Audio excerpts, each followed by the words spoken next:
Hi, I am Seema. I'm a financial planner and I dance. This Women's Day, I leave you with a small financial tip. Pay yourself first. As women, we are built in such a way that we look after everyone else's needs before our own. But on your personal finance, always set aside 20% of your income into saving for your retirement or a milestone the day you receive your salary. And then budget the rest around your bills and expenses. Try that, and your future self will thank you for it. My own financial routine daily is to spend at least 10 minutes a day reading a news on finance. It could be about anything from a government policy to inflation to how the investment markets are performing. But I do it consciously every day. Not just because I'm a financial planner. I know finance is not everyone's cup of tea, but if you're able to follow one piece of financial news a day, it goes a long way in building your knowledge. Then, self-esteem around money, because you'll be able to draw links to your own personal finance with macro events. Financial empowerment begins first with knowledge. So gift yourself that knowledge this year. Happy International Women's Day. What is it about your own work as a makeup artist that inspires you? I think the fact that there's so much to create, innovate, and find freshness every single time, not just in dance but with makeup as well, is what inspires me the most. And if there was one actor that I would like to do makeup for, who would it be? I think it would be Kamal Hassan. All of us being aware of his depth of knowledge, experience, and mastery in his craft, I think it would be a huge learning experience for me to get an opportunity to hopefully one day be able to do makeup for him. Namaskaram. My name is Dr. Ramya Suresh, a Bharatanatyam dancer from Bangalore, disciple of Acharya Srimati Indira Kadambi. I'm also a doctor, a pathologist working at St. John's Medical Hospital. To me, being a doctor and being a dancer are two sides of the same coin of life. Being a doctor has taught me to approach my dance, my art, as if it is every days of work. You're committed, the work ethic has to be there, your hard work, the clean lines, the neat cuts, the perfect finishes. You have to be prepared for every days of work. You cannot afford to go wrong with your patient. You cannot afford to go wrong with your day of dance. You've got to read, you've got to do your homework. But does that mean, me being a doctor, have I been blunted to emotions? That is the common notion, because we see life and we see death on a day-to-day basis. Does that mean we do not feel it? Dance here has helped me feel, refeel, be sensitive, empathize, create, communicate, and feel every living cell in me. And this has allowed me to come back to work every day, smile at them, communicate with them, and reassure and feel with the people I interact with and live life with them. Through medicine, I try to reach out to the body, to the mind. It's through dance that I can reach out to the soul. Hi everyone, I'm Srinidhi Raghavan, a Bharatanatyam dancer based out of New York. I am also a financial services professional, having worked in the world of finance since 2006, which is when I graduated from Columbia University. I have an MBA from the Wharton School, and most recently I work at a fintech startup. Besides this, I am also a co-curator in a couple of festivals that run out of New York, and have the pleasure of working with some wonderful artists and professionals in curating those. I am a community organizer as well and focus on several events across downtown Manhattan. But most importantly, I'm the mother of 2 young children, ages 3 and 6. I say all this as context because when I was asked what have I learned from operating in a corporate environment, I realized that it would be difficult to sum it all up very quickly. But here are the top 3 themes. The first I would say is this: prioritize, prioritize, prioritize. Ruthlessly prioritize what your day should look like, what your week should look like, month and year. Think about what is important to you and execute on that, and strip away the emotion. I'm too tired. What if I fail? Doesn't matter. Trust the process, prioritize, and move forward on that execution path. Closely related to this is the idea of competition. What others are doing is important in that it's context, it's data, and it gives you an opportunity to be happy for other people, which is so empowering. That being said, focus on yourself. Execute on what is important to you and be proud of the milestones you achieve. The third thing I will say is this. All of this is important, and succeeding is of course enjoyable, but you will also fail. And in those moments of failure, sit with yourself, learn on how you can grow as an individual and as an artist, and move forward. I hope you enjoyed listening to this. Have a wonderful day. Namaskaram, my name is Simran Shivakumar. Looking at dance through the lens and imagining it for the camera has profoundly changed my relationship with dance. Through the camera, I'm able to bring about an essence of dance which transcends the limitations of a live performance. It has enabled me to explore different techniques, different perspectives, camera angles, which conveys the beauty of the art to a wider audience. It has sparked my creativity in a way that it's inspired me to learn all these small techniques, such as the lighting, such as editing work, such as the cinematography styles, visually how you represent it much more beautiful, just to enhance the viewer's experience. Dance, indeed, is the soulful core of the art, but only if all these technical works are put together, it brings about a depth, it brings about a much more beautiful representation, which on the whole completes the video. Namaskaram. My name is Swati Atmanathan, founder and co-director of Bandish Arts, disciple of Guru Professor C.V. Chandrasekhar and Srimati Jaya Chandrasekhar. I'm first of all thankful to Aalaap to feature me for this beautiful initiative, which is And I Dance. So being a woman myself, I have played and been playing multiple roles like dancer, singer, teacher, fitness trainer, organizer, and many other small roles which has helped me to widen my thoughts in the field of dance. Being a dancer myself, I have loved to attend many Margari kacheris, and I have been fortunate enough to perform in the Margari programs also. I was asked with a very beautiful question that if I would have got one magic wand, what will be the thing that I would like to change in the music and dance season?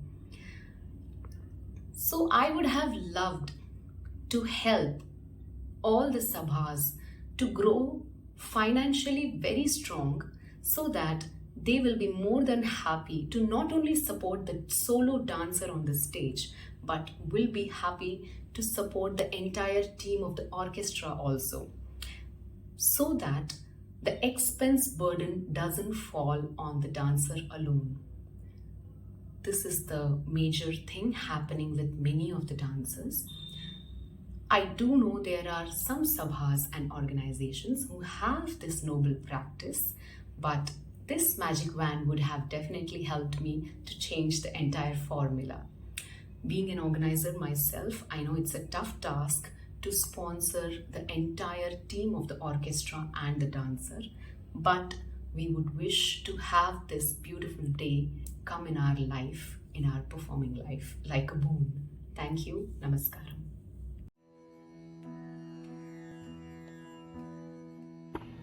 The reality, the honest answer, is that it is extremely hard, especially with my chosen discipline in dance, Kuchipudi, and my specialty, interventional spine. It means waking up well before dawn to have class or to practice. It means accepting that you may not be able to dedicate much time to networking or even performing because you are taking care of others or studying. It means sometimes you have to perform when you're a surgical intern on nights in the ICU, or that you have to practice for a production after taking an 8-hour-long exam, or even after losing a patient. It means catching up on rest on the flight and studying for your boards on the flight back. It means less face time with your gurus when you're in training. And it means even less time with your family because you spend your 20s trying to achieve this delicate balance. But there is this beautiful synergistic relationship between medicine and dance, and now they are so intertwined in my life that I cannot compartmentalize them. In the chaotic rhythm of my life, I let dance be my anchor, grounding me, and I let the principles of medicine, confidence, honesty, do no harm, do not cut corners, see one, do one, teach one, be my guiding force. In the midst of chaos, dance becomes my sanctuary, a sacred, intimate relationship where I can be vulnerable. I let the precision of medicine and the impeccable artistry of dance both be the foundation to my being, so that each step forward is a chance to heal, to innovate, and to inspire.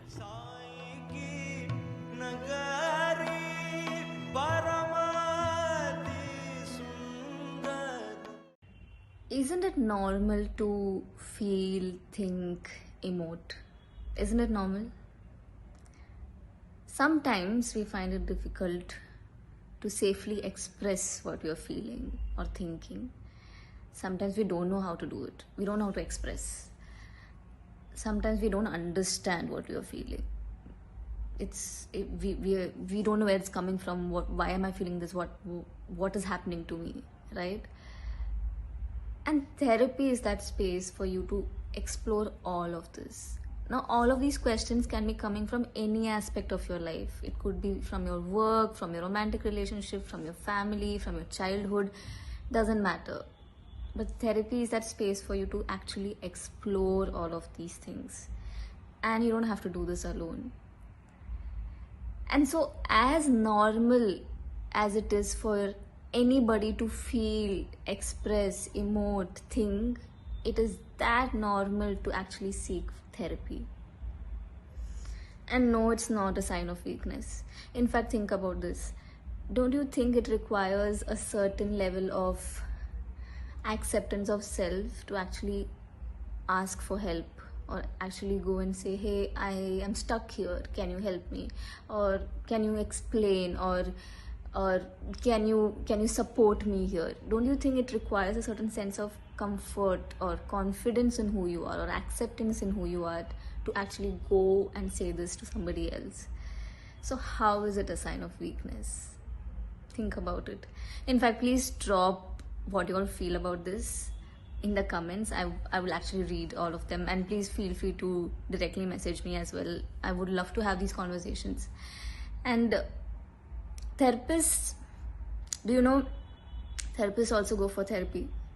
They must go for therapy because it's one of the biggest form of self-care that we have. I go for therapy.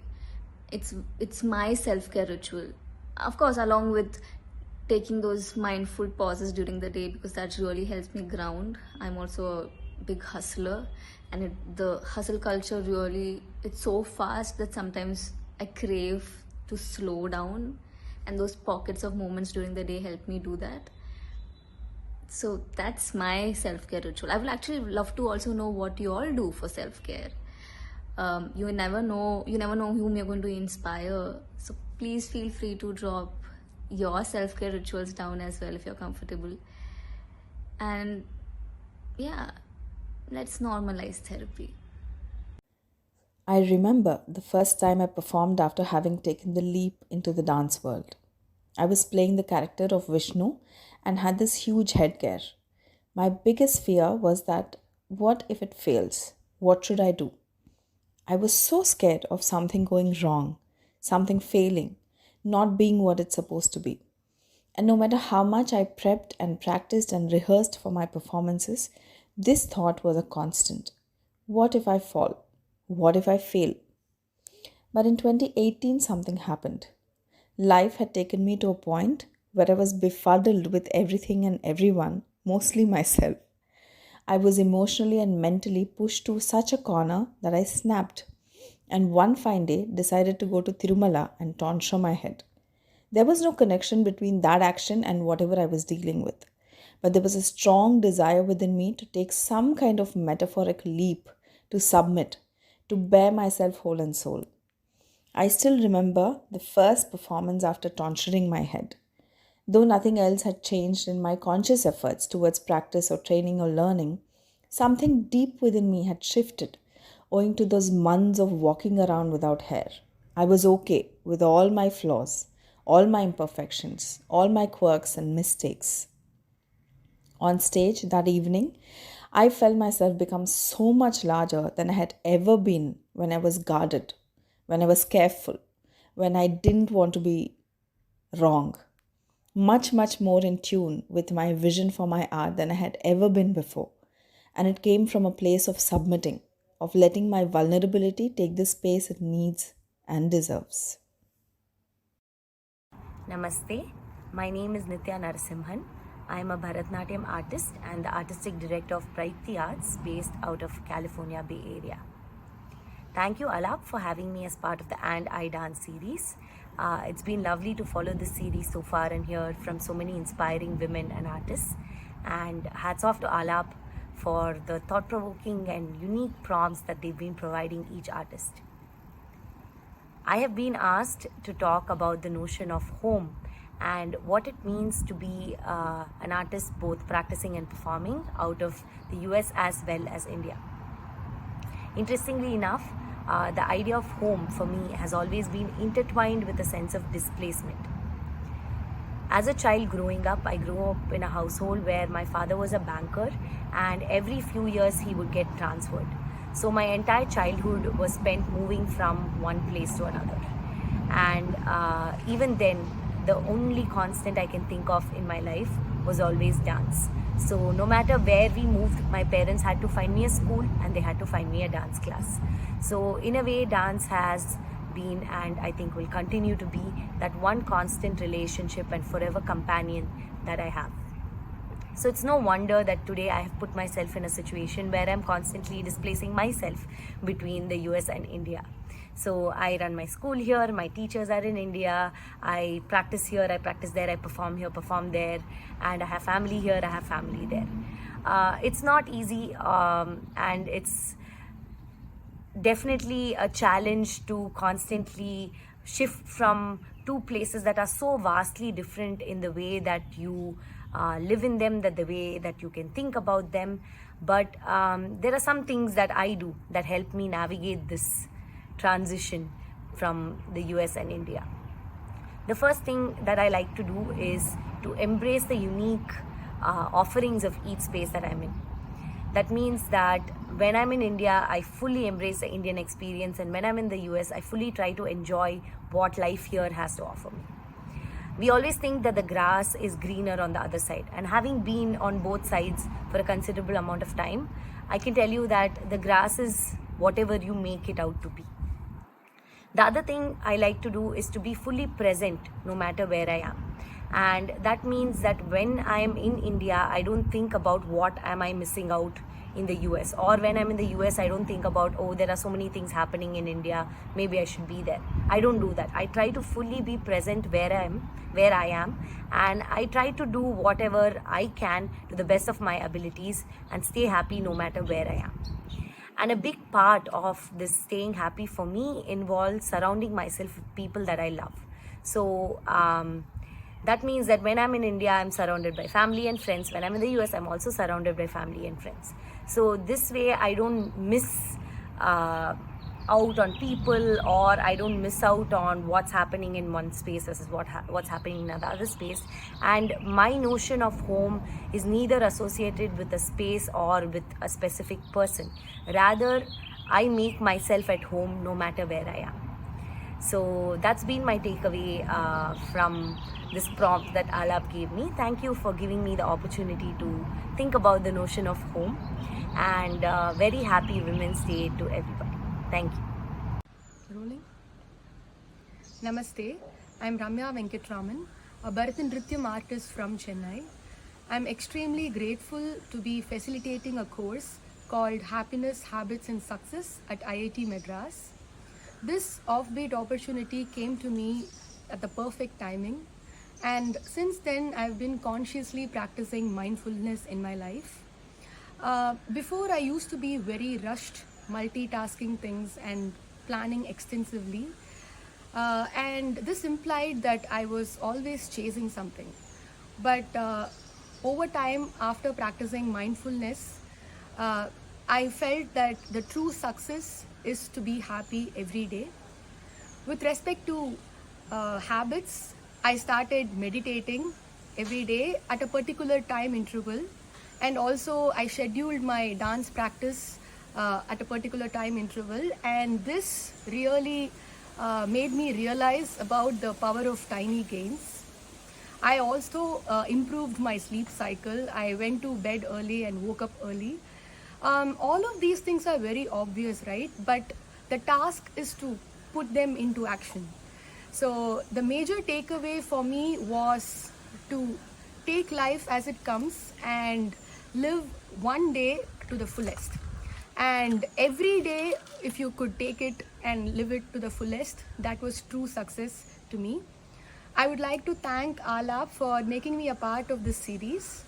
And to all the Wonder Women out there, happy Women's Day. Thank you. Namaskaram. I'm Kalpana. I run an exclusive brand for dancers called Srishti. I'm a pranic healer. I've completed the first level of certification in pranic healing and I dance. Now, I get asked this question a lot. How are we able to do so many things? Yes, the answer is time management, but it is also important that we do it stress-free. Now, for me, what has helped me to keep it stress-free is when I realized, why am I doing all these things? Why I run the business? Why I heal? Why I dance? And when that why was clear, what is the purpose, when that is clear, we are able to remove the stress completely. Dance brings me immense joy and bliss, and it is also a source for me to express my ideas, an avenue for creative expression. And so is my business. Business also helps me to meet so many dancers. I meet a lot of new people through my business. And when I heal, I have a sense of satisfaction that I have been able to help someone alleviate their pain, their suffering, and to be disease-free. So when this purpose was clear, the stress is completely removed. And now it's not just 2 or 3 things or 4 things, we can do even 20 things. Women, we are known to multitask and parallel task. Now let's also do it stress-free. Namaste, my name is Rupa and I'm an artist based in Bangalore. The need that I observe as a performing artist in the city is that of smaller, well-equipped black boxes who are open to negotiating a better subsidized price for independent artists.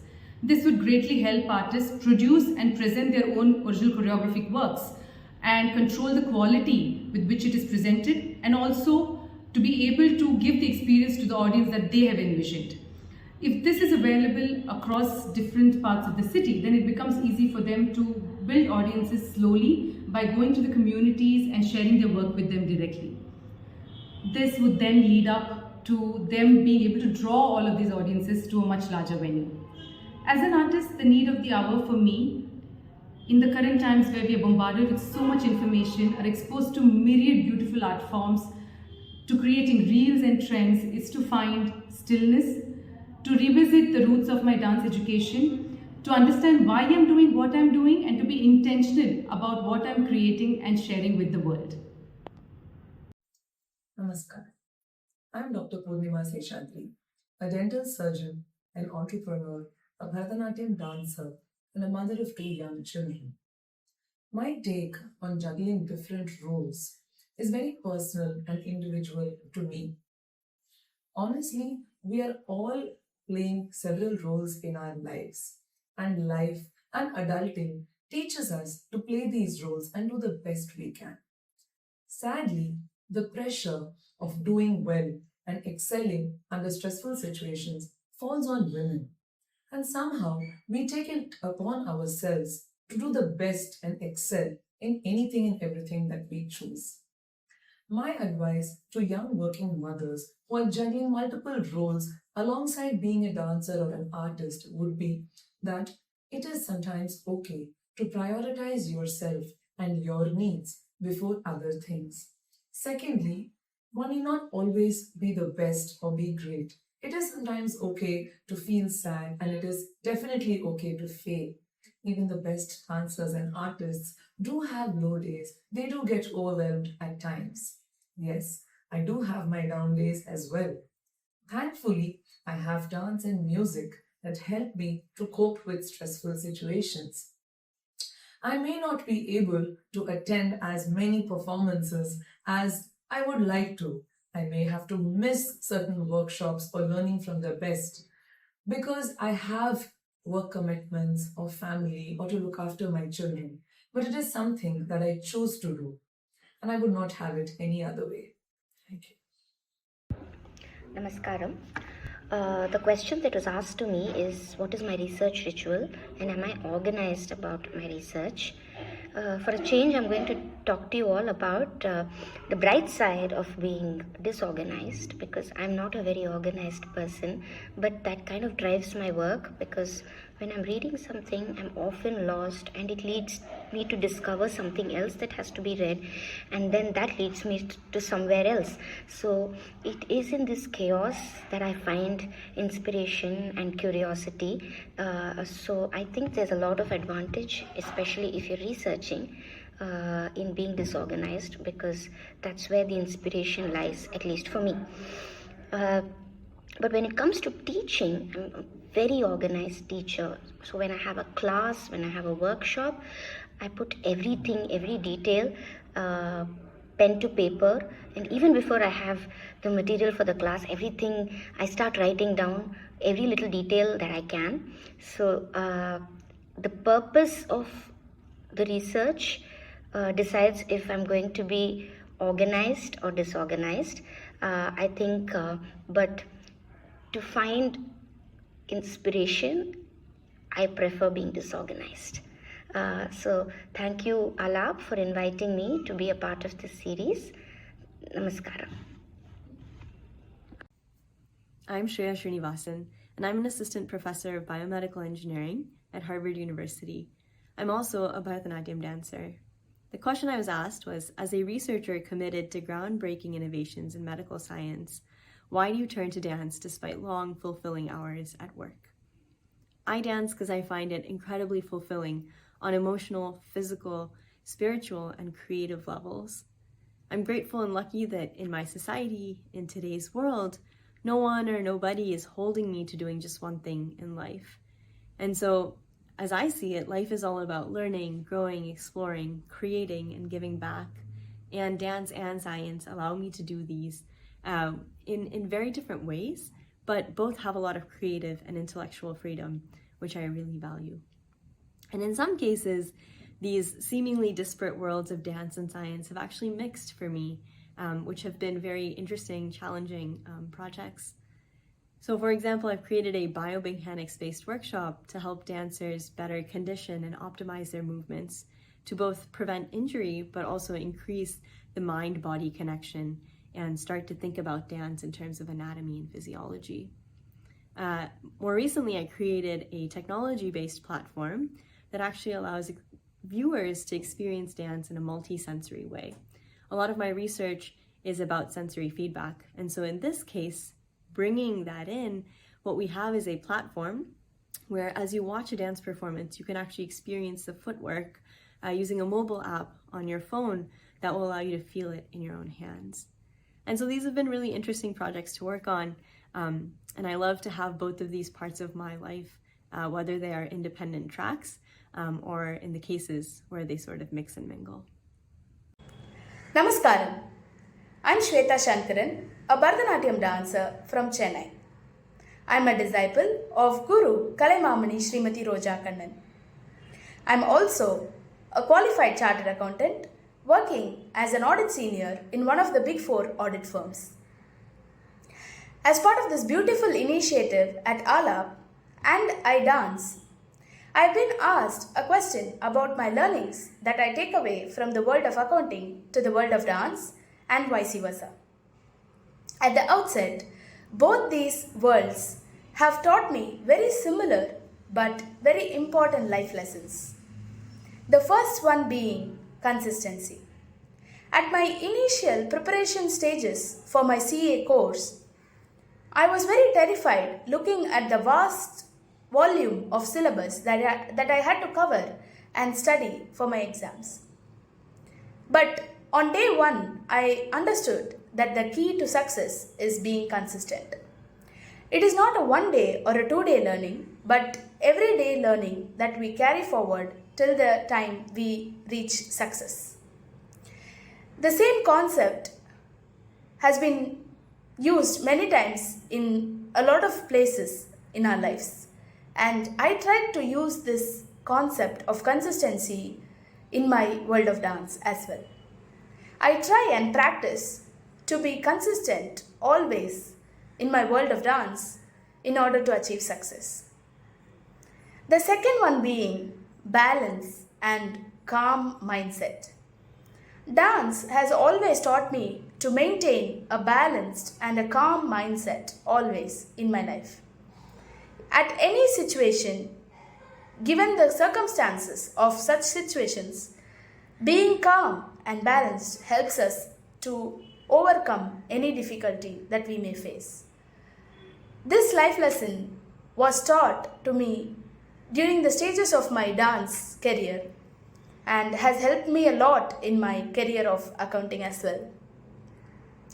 I'd like to thank Aalaap Concepts for giving me this wonderful opportunity to share a few words about my learnings in both the world of dance as well as the world of accounting. I thank each and every one of you for inspiring us, fellow artists, in the world of dance and in the world of anything that you do. Thank you. Namaskar. Conservation is the process of making art, historic, or personal articles available for scholastic, aesthetic, or emotional enrichment. Objects that have a societal, ethnic, sentimental, cultural, or historic significance need to be preserved for our understanding of the past. Stories and records of the past are experienced through tangible culture. These relics are witnesses to love, war, conquest, policies, and they open our understanding of what makes us who we are. Some of them are expressions of creativity, of skill, and techniques. Identity stems from culture. A culture is what it is because of its language and literature, food and drink, dance and music. In a sense, tangible culture is the tangible embodiment of our collective human experience, offering us a window into the rich tapestry of history and helping us make a sense of who we are as individuals and as a global community. In embracing and preserving tangible culture, we honor the diversity and richness of our shared heritage, ensuring that future generations continue to be inspired by the stories woven into every artifact and tradition. Namaskar, this is Divya Goswami, Kathak exponent, writer and storyteller. As a part of the thought-provoking series And I Dance by Aalaap, I have been asked, why is it imperative to reimagine the world we are living in today? Let me start by saying that art is not mine or yours, yet it is very personal.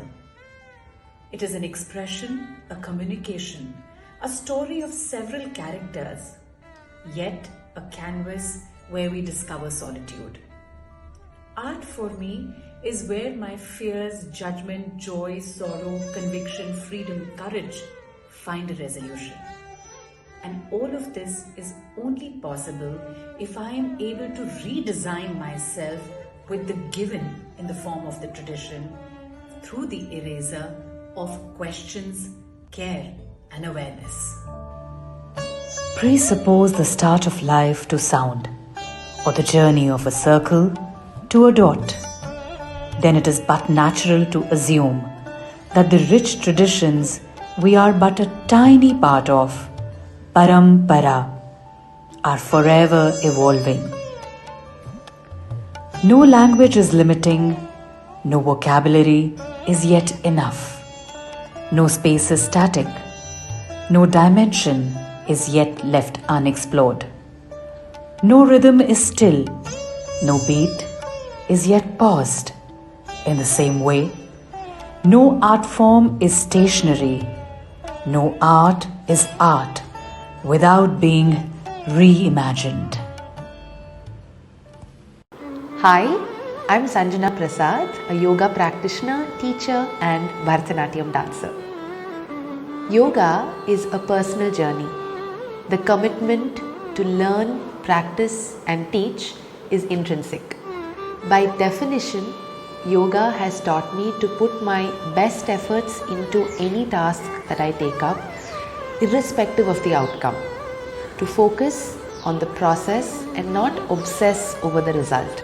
This has undoubtedly impacted my approach to both training and presentation of dance.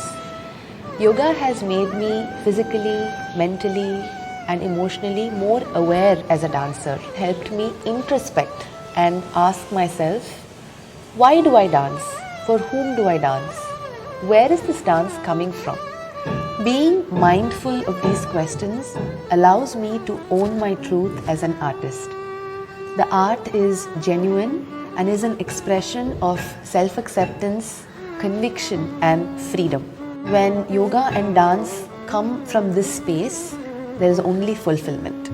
My yoga sadhana has helped me experience dance as a moving meditation, and dance allows me to express the freedom that I find in yoga. In yoga asana, I move to find stillness, and I use that stillness to embellish movement in dance. Thank you, Aalaap, for this wonderful campaign and for making me a part of And I Dance. Hi everyone, I'm Jyotsna Vaidi, a Bharatanatyam artist based in California and founder of dance company Samudra Dance Creations. I'm also a product management executive and I've led teams across Google, Microsoft, and YouTube. I only share this in the context of the question that Aalaap has asked me as part of their And I Dance series. The question I was posed is, what have I learned in juggling two careers? And what have been the life lessons and how has this helped me grow as a person? First off, I will say it has not been an easy journey trying to juggle two careers and trying to do justice to both. But there have been many lessons, and I'd like to share three main things with you today. Number one, consistency and discipline is very important in whatever career path you have chosen. What I mean by this is, there have been times when work or my professional life has been extremely busy and I've not been able to perform as much.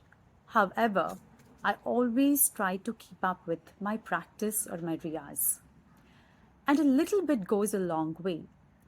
Sometimes I may not be able to give that full rigorous practice, but I just try to do what I can, whether that means sit with the music, read the poetry, just immerse yourself in the art in however way you can.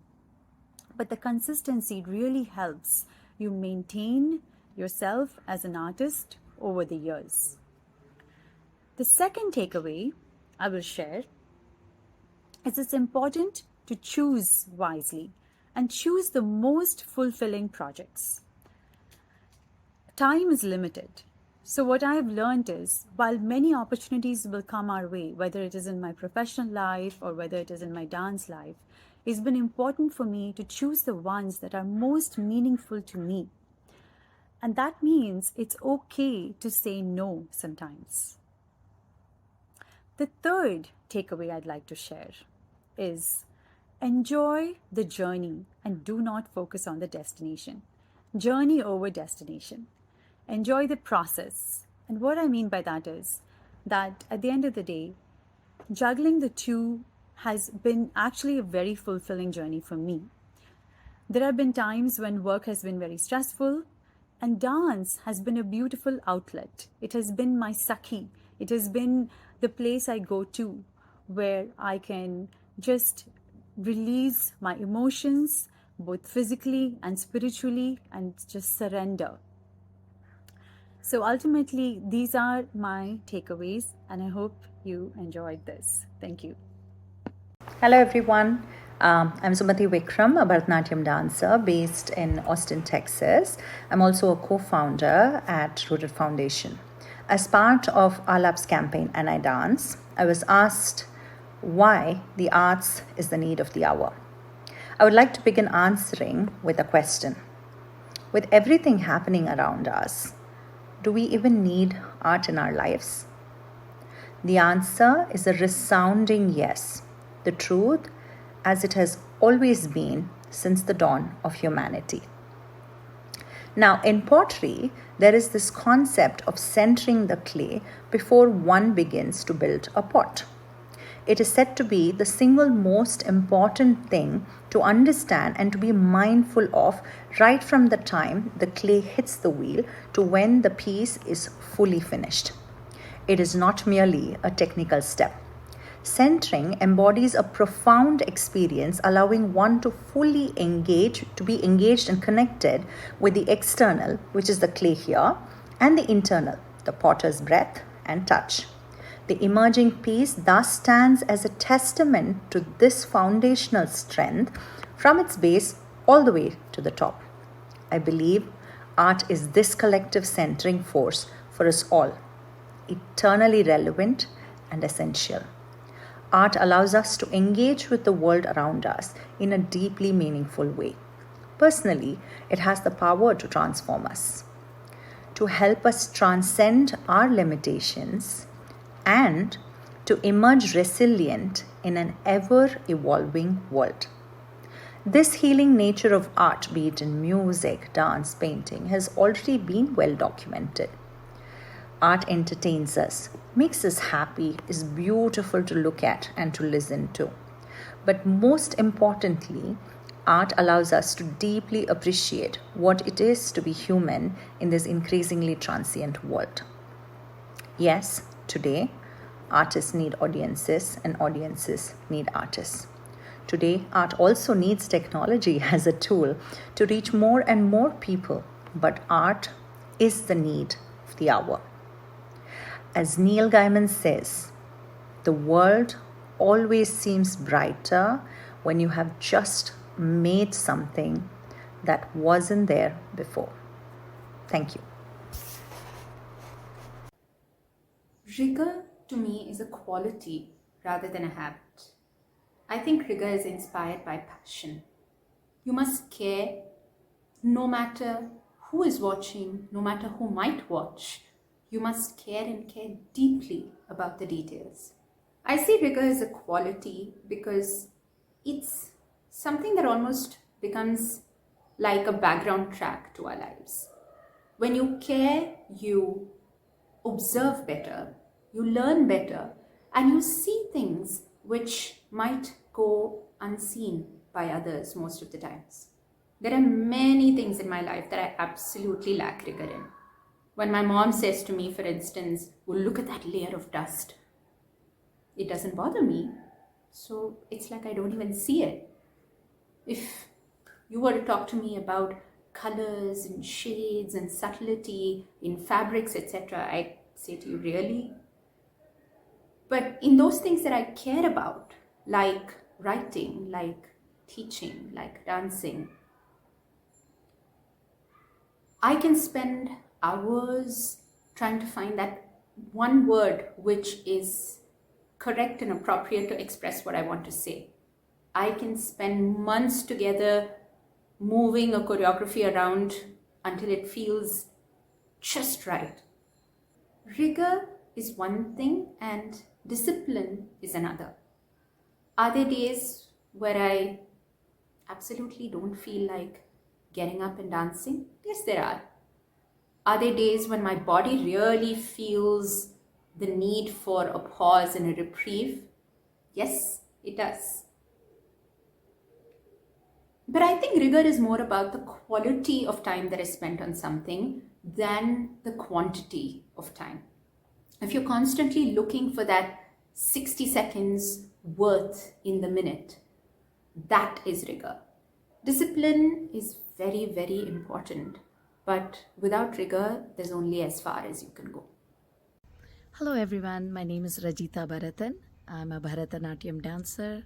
I work full-time as a physical therapist, artistic director of Omkara School of Dance. I perform, I collaborate with Valley schools, dance schools and dancers in their production. I sometimes volunteer my time helping with backstage lighting and event management. I'm also a mother of 3 lovely boys. The reason I'm giving you all this information is to answer the prompt that I was given by Aalaap. And the prompt for me was, do you, as a person who multitasks, do you seek the space and freedom to singularly focus on one thing deeply? And how do you tackle days that are very overwhelming? The first prompt was, yes, in an ideal world, I would love the space and freedom to be dancing on a regular basis, dancing all the time. However, I have multiple roles that I play, and they're all intertwined, and some of them are non-negotiable. So what I have learned to do is focus on one thing singularly at a given point of time, and give my 100% to it, whether it is a deadline at work or a pressing issue at home, or my dance practice, or practicing for a performance. So that way I do what I need to do. That is my priorities. The second thing is, how do I tackle on days that are overwhelming? Yes, surely when you're doing so many things, you do get overwhelmed.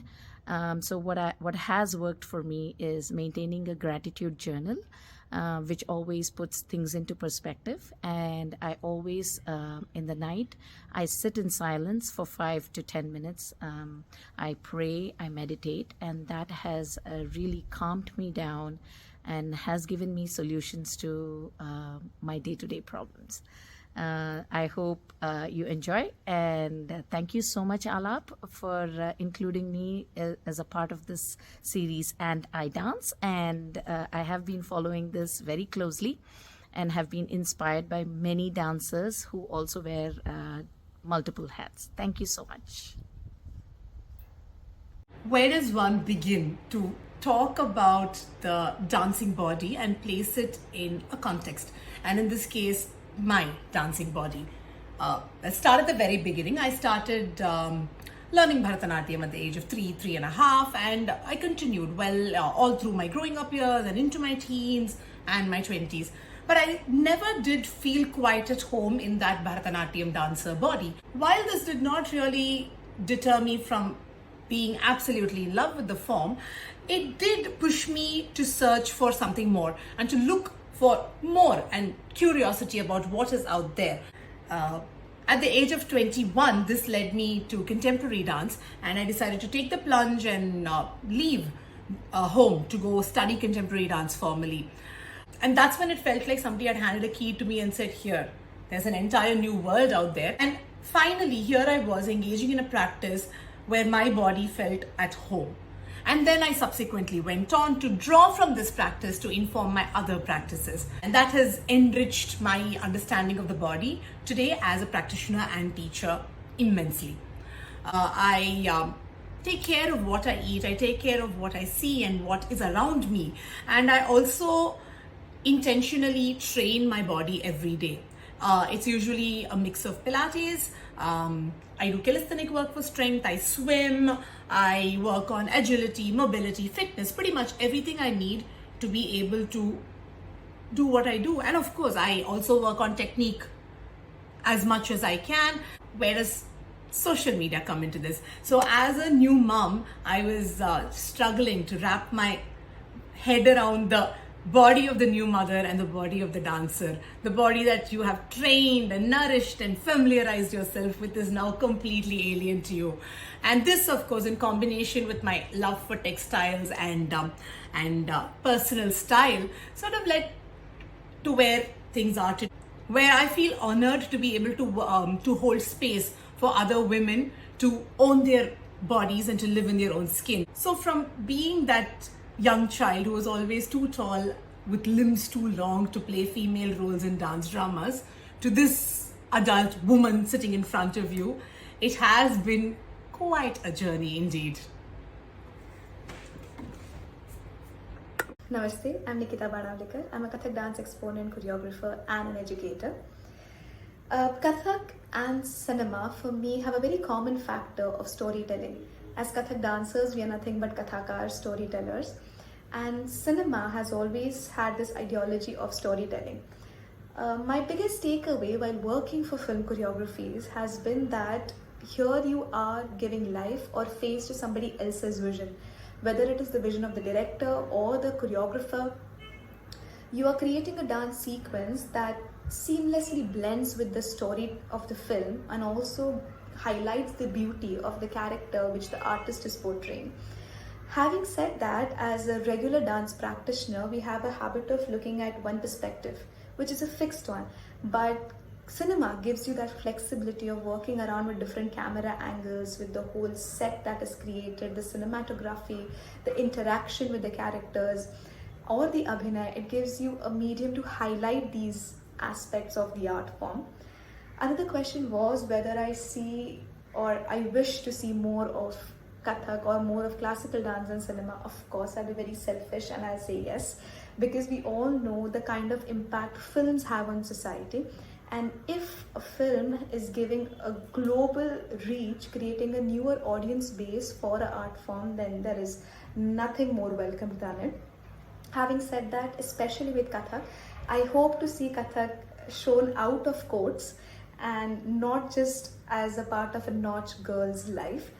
And that would actually help in cultural preservation and promotion of the art form while showing it in an innovative aspect with the modern storytelling that we expect to see in films today. And yeah, I guess that's the future that I envision for classical art forms in cinemas. I'm Aishwarya Manivannan. In my life as an artist, designer and Silambam practitioner, every single day I see so many different art forms coming together and blending seamlessly and naturally. Be it the salangai, the paintbrush, or even a mankomba. They may seem like very different tools used across various art forms, but for me they all connect as one in my everyday reality.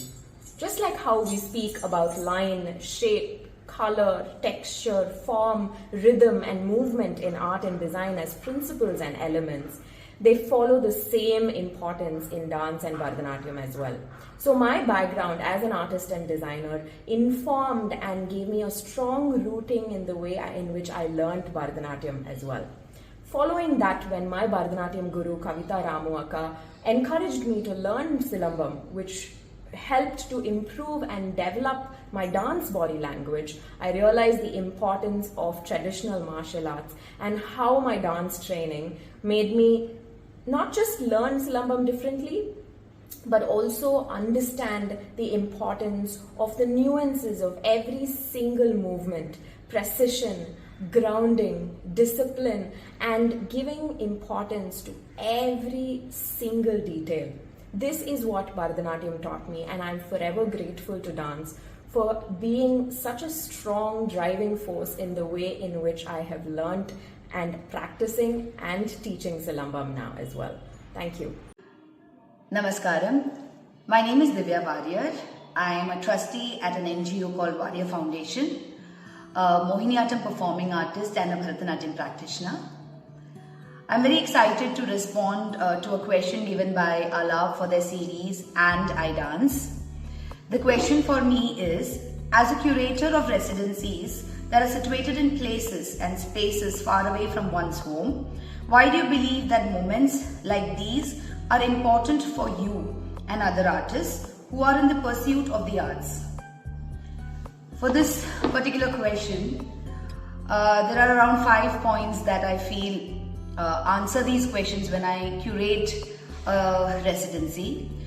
So one is, we as artists seek a very safe space to express ourselves, be ourselves. So that's one thing that we achieve when we go to a residency.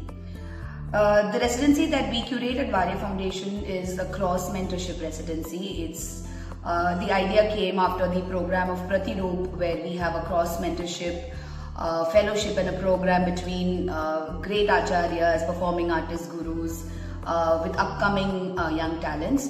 So when it comes to a place where we are learning to explore the art through the eyes of different artists from a different dance style, it really expands our mind.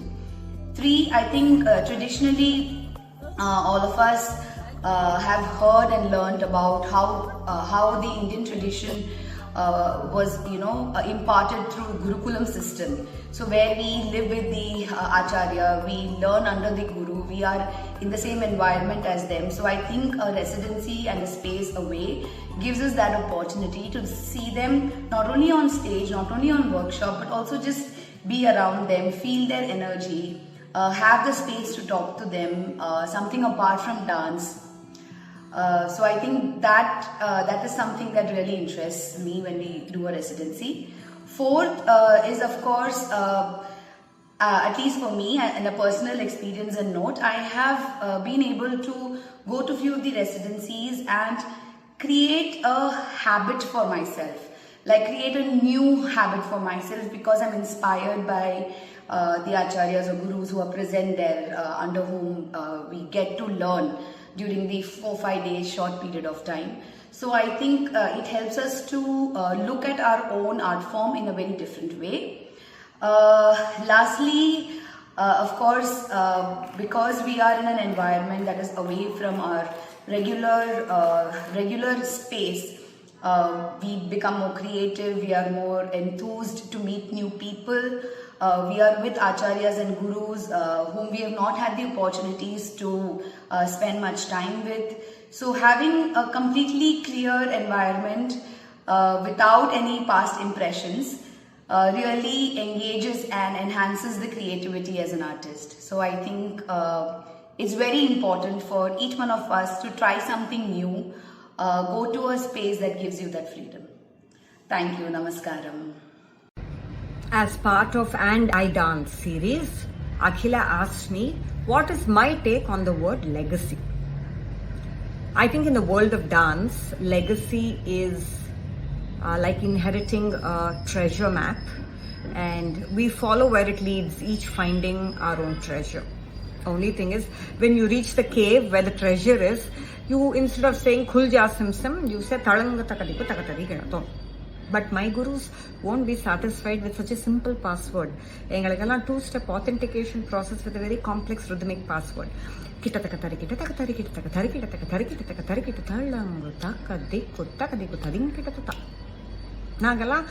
gap lorry otidom. The second part of the question is, in a sense, you have inherited the legacy your parents have created. What do you feel is your responsibility in the world of dance? Yama tension padutringa. But on a more serious note, I think as a woman, as a mother, a learner, trainer, performer, and a curator, I have many aspirations, obligations, and responsibilities. But this legacy we are talking about, I don't see it as something I need to carry, but instead as something that I just need to embrace. Just embrace it with every dance step, with every curation, and with every artistic encounter. I think the core of the legacy that has been passed on to me really lies in the simple truth that we are all very, very fortunate to celebrate life amidst all its complexities and challenges and be truly, madly passionate about all that we do and say, yeah, and I dance. Hello everyone, greetings from London. On this lovely spring day, I'm really happy to take part in this series And I Dance, curated by Aalaap. I am Sarmani Edwadi, a Kuchipudi dance artist and founder of Sahasra Fine Arts. I work in Shell as a supply chain manager for a green hydrogen project contributing towards the net zero targets of the world. The question that I was asked is, climate change and global warming are the subjects that you work in. What would you say as the current climate of Kuchipudi? And what is the urgent need of the art for this art form? I would like to share my 2 cents about it. The current climate of Kuchipudi is a blend of preservation, innovation and adaptation. Kuchipudi continues to captivate audiences worldwide. However, it also faces several challenges and the urgent need for Kuchipudi is twofold. 1. Engineering the dance to preserve the past and to dance for the future. And 2. Sustaining the art form without being overshadowed. Let me explain a little bit more on what I mean by that. First, engineer the dance to cater to present day audience. Whether the themes are old or new, application and relevance to the thoughts of the present day audience is crucial. There is an inclination for taking up new themes, which is important, but what is also important is to apply the eternal aspects of the art form and present the essence to the audience. This can happen only through engineering the dance.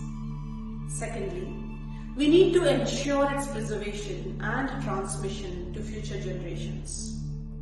As we navigate through an era of rapid globalization and technological advancements, there is a risk of Kuchipudi being overshadowed or diluted, especially because of the similarities the art form has with Bharatanatyam. Therefore, it's crucial to maintain authentic training methodologies, encourage dedicated practice, and foster a deeper understanding and appreciation among younger audiences. In essence, the urgent need for Kuchipudi lies in preservation, transmission, and ensuring its continuity while embracing the change to enchant audiences for generations to come. Thank you. Namaskaram, my name is Prachi Sathi and I'm a Bharatanatyam practitioner based in Mumbai. Aesthetics is the bedrock to any artistic exposition.